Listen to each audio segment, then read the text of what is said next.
Title: The West Coast Whirlwind, Deadly Day of Chaos unravels in California. TLDR. A seriously sinister sequence unfolded in California, as a bloke went ballistic on an unprecedented spree of stabbings and carjackings. 3 casualties and many injured, paint a grim picture of the terror that descended on the Golden State. Police response was quick, but the question is, could this carnage have been avoided? Buckle up folks, because this story's a roller coaster, and not the fun kind.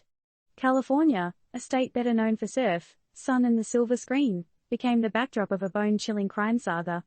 Picture this, a regular Thursday turned terrifying, as a man embarked on a frenzied journey of stabbings and carjackings. The day of horror, now known as the West Coast Whirlwind, saw the unnamed suspect engage in a high-stakes game of cat and mouse with the authorities.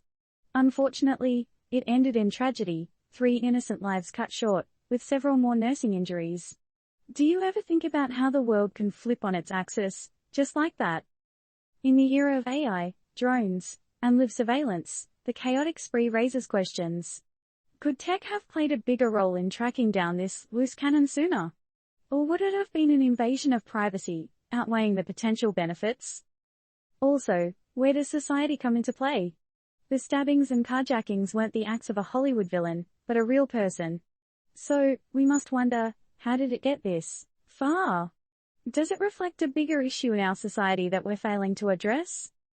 Wrapping up this chaotic chronicle, it's a harsh reminder of how an ordinary day can take a dreadful turn, posing a dire question for all of us.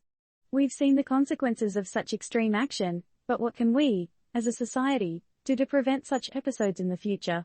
Oh, and before we forget, this is not a horror movie plot or an episode of Black Mirror. It's a stark reality that unfolded in our own backyard. So, folks, what do you think? Where do we go from here? Disclaimer: this article is based on events reported in the news and does not constitute advice on legal, health, or any other matters. It is merely a recounting of the reported events.